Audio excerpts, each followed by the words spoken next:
Et on termine ce journal avec une comédie policière qui se jouait à l'espace Maurice Béjart de Verneuil-sur-Seine. On vous emmène découvrir le chalet de l'horreur de la trouille qui fait peur, une sorte de 10 petits nègres d'Agatha Christie, mais en beaucoup, mais alors beaucoup plus loufoque. Léo Brachet, Lenka Galigné. À partir de maintenant, plus personne n'arrivera à vous joindre. N'essayez pas d'appeler un ami. Éteignez vos portables. Et ne prenez pas de photos. Sinon... Le chalet de l'horreur vous ouvre ses portes.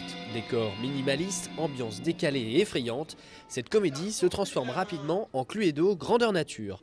L'intrigue prend forme dans un chalet enneigé, lieu parfait pour dérouler la vie de ces personnages plutôt givrés. Le chalet de l'horreur de la trouille qui fait peur, c'est une enquête policière, et puis, mais drôle. Voilà, c'est passé à la montagne, dans un chalet perdu. Il y a 5 personnes qui se retrouvent là, qui n'ont rien à voir ensemble, qui ne se connaissent pas. Et puis... tout démarre. Un homme politique véreux, un journaliste, une bonne sœur illuminée. Tous les éléments sont réunis pour donner à cette comédie policière un air des Guignols. La pièce se veut satirique, elle est faite de clichés et de caricatures.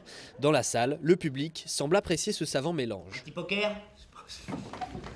Un strip poker. Moi je veux bien hein. Sur les planches aussi, on s'amuse, les acteurs se sentent bien dans les habits de ces personnages décalés. C'est le pire dans cette pièce, c'est qu'on s'amuse terriblement. Au moins autant que le public, c'est dire. Et là, c'est un gros partage. Je travaille avec 4 cinglés, qu'est-ce que vous voulez?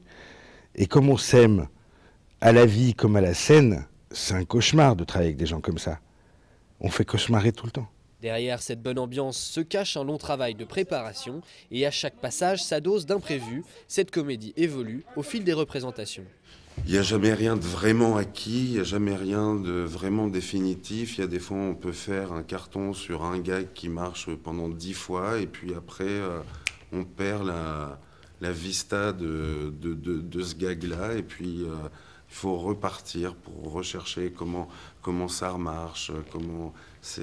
Voilà, moi c'est ça que ça m'a appris, la comédie, c'est la précision en fait. À la fin de la pièce, pas de cris d'horreur, mais des applaudissements nourris. Le public sort de ce chalet sain et sauf et apparemment conquis. Et c'est la fin de ce journal, Sophie. Merci Cédric, à demain. À demain. Dans un instant, retrouvez votre quotidien consacré à la beauté des mains et à la beauté de vos ongles, suivi de Sucré Salé, l'émission culinaire de la chaîne. Merci à Florence Deschlotte à la réalisation et à Maïté Tamin pour le montage. Dans un instant, la suite de vos programmes. Restez avec nous sur Yveline Première.